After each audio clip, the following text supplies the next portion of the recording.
Assalamualaikum warahmatullahi wabarakatuh. Alhamdulillahi rabbil alamin. Wa bihi nasta'in wa ala umurid dunya waddin. Assalatu wassalamu ala asyrafil anbiya'i wal mursalin wa ala alihi wa sahbihi ajma'in, amma ba'du. Yang pertama-tama dan yang paling utama, marilah kita panjatkan puja dan puji syukur kita atas kehadirat Allah Subhanahu wa Ta'ala yang telah melimpahkan rahmat, taufik, hidayah serta inayahnya sehingga pada hari ini kita dapat melaksanakan tugas kita dengan sehat walafiat tanpa ada halangan suatu apapun. Yang kedua, salawat serta salam marilah kita haturkan kepada baginda Nabiullah Nabi Agung Muhammad sallallahu alaihi wasallam yang telah memberikan kita jalan dari zaman jahiliyah menuju zaman Islamiyah yang terang benderang ini. Yang terhormat Bapak Ibu Guru Mapel PAI Sekota Magelang dan teman-teman yang saya sayangi dan yang saya cintai. Hadirin hadirat rahimakumullah. Beradanya saya di sini untuk menyampaikan kultum saya yang bertemakan tentang mendidik pelajar zaman now untuk berpuasa di bulan suci Ramadan. Di kitab Al-Wasit Al-Shaum mengatakan bahwa ada 7 faedah ketika kita berpuasa di bulan suci Ramadan yang satu sama lainnya saling terkait. 7 faedahnya diantaranya yaitu meningkatkan atau meninggikan derajat seseorang. Ketika kita puasa di bulan suci Ramadan, maka derajat kita akan ditinggikan oleh Allah Subhanahu wa Ta'ala. Mengapa? Karena pada bulan Ramadan ini Allah menutup semua pintu-pintu neraka dan membuka semua pintu-pintu surga. Hal inilah yang mendorong bagi umat-umat muslim di dunia ini yang beragama Islam untuk rajin taat beribadah kepada Allah Subhanahu wa Ta'ala. Yang kedua yaitu menghapus kesalahan atau dosa. Ketika seseorang berpuasa di bulan Ramadan, dia berpuasa di bulan Ramadan dan dia pasti memiliki banyak sekali kesalahan. Dan kalau dia berpuasa di bulan Ramadan, maka dosa-dosanya yang telah lampau akan diampuni oleh Allah Subhanahu wa Ta'ala dengan syarat puasanya harus ikhlas, tulus, tanpa mengharap imbalan dari sesama manusia, tetapi hanya mengharapkan ridha dan pahala dari Allah Subhanahu wa Ta'ala.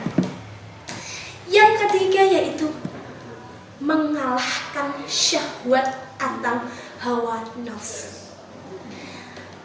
Ketika seseorang sedang berpuasa, dia berpuasa di bulan Ramadan. Kalau bahasanya zaman now, zaman sekarang, yaitu puasanya mokel. Di zaman sekarang, mokel itu diartikan dengan membatalkan puasa dengan secara terang-terangan.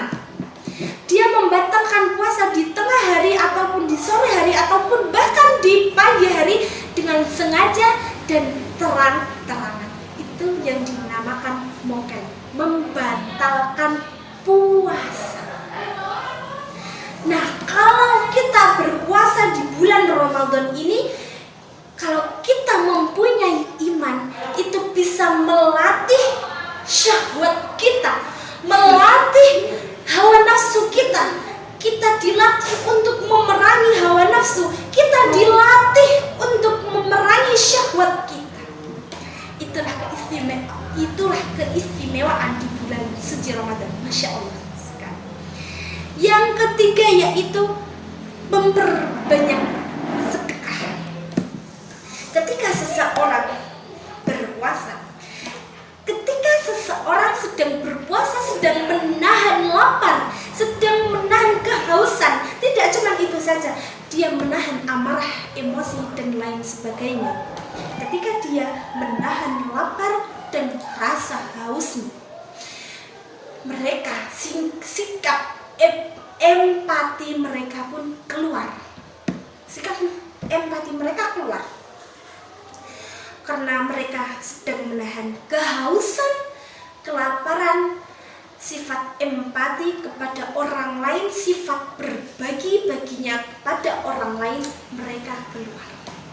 Dan disitulah kita bisa bersedekah dengan tidak mengharapkan imbalan dari siapapun. Masya Allah.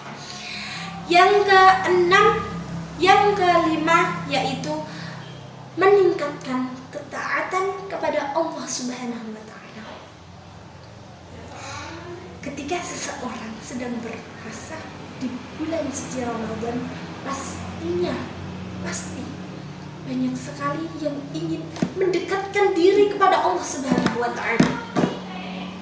Ketika kita berpuasa di bulan suci Ramadan, banyak sekali yang ingin mendekatkan diri kepada Allah Subhanahu wa Ta'ala, karena berhubungan dengan yang pertama, yaitu Allah telah membukakan pintu-pintu surga bagi orang-orang yang berpuasa di bulan suci Ramadan.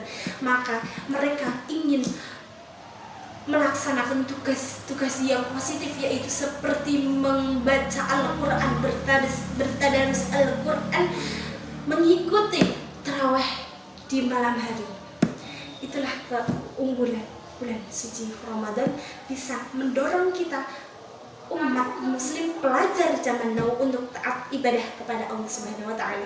Yang keenam yaitu mensyukuri nikmat yang tidak kelihatan. Ketika seseorang ingin mendapatkan kenikmatan, berarti mereka harus melalui perjuangan. Seperti halnya dengan orang yang sedang berpuasa. Orang yang sedang berpuasa, ketika pagi hari sampai sore menjelang sore, dia berjuang menahan lapar, menahan haus, menahan amarah, menahan keegoisan. Ketika dia sedang merasa lapar, itulah perjuangan mereka. Dan setelah mereka berbuka puasa, mereka akan merasakan kenikmatan yang tak terhingga. Dan disitulah mereka bisa mensyukuri nikmat Allah yang tidak terhingga karena hasil dari perjuangan mereka. Beda halnya dengan orang yang membatalkan puasa tetapi ikut berbuka puasa. Terakhir yang ketujuh yaitu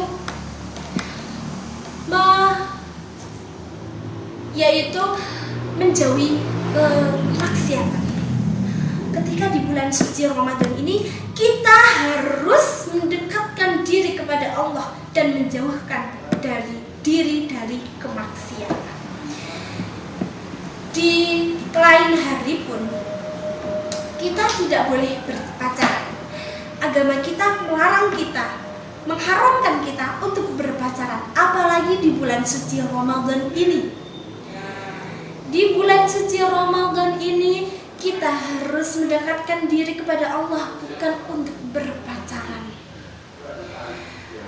Pacaran, ketika kita berpacaran di bulan suci Ramadan, maka ada hal yang mengurangi pahala berpuasa dan bahkan tidak merasakan pahala berpuasa. Maka dari itu, mari hindari diri untuk bermaksiat, untuk berpacaran. Pacaranlah setelah menikah, jangan berpacaran sebelum dihalalkan. La taqrabu zina innahu kana fahisyatan wa sa'a sabila. Jangan mendekati zina.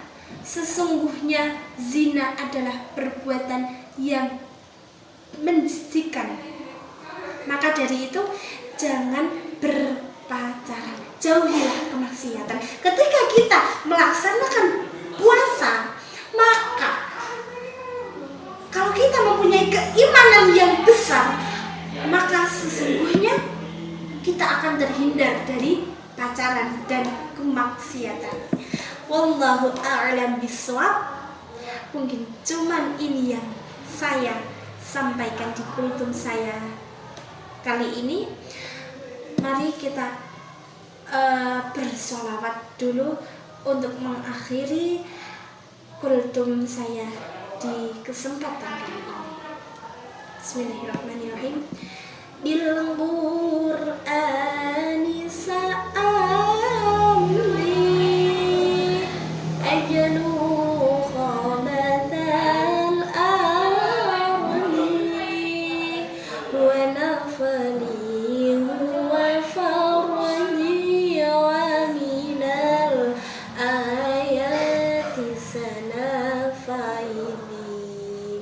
sa'ahidu ya maula fi'lan la qawla nasru kitabi awla wa sayablugu bid dunya tawla duktu walalan natakhalla ammi ladil mabruh sakil tarikh wujudi min ba'di hayatil bur duktu walalan natakhalla ammi ladil mabruh sakil tarikh wujudi min ba'di hayatil bur hinal Qur'an tajalla sultanun linafsi tawalla hinal Qur'an tajalla sultanun linafsi tawalla wanzahal jur.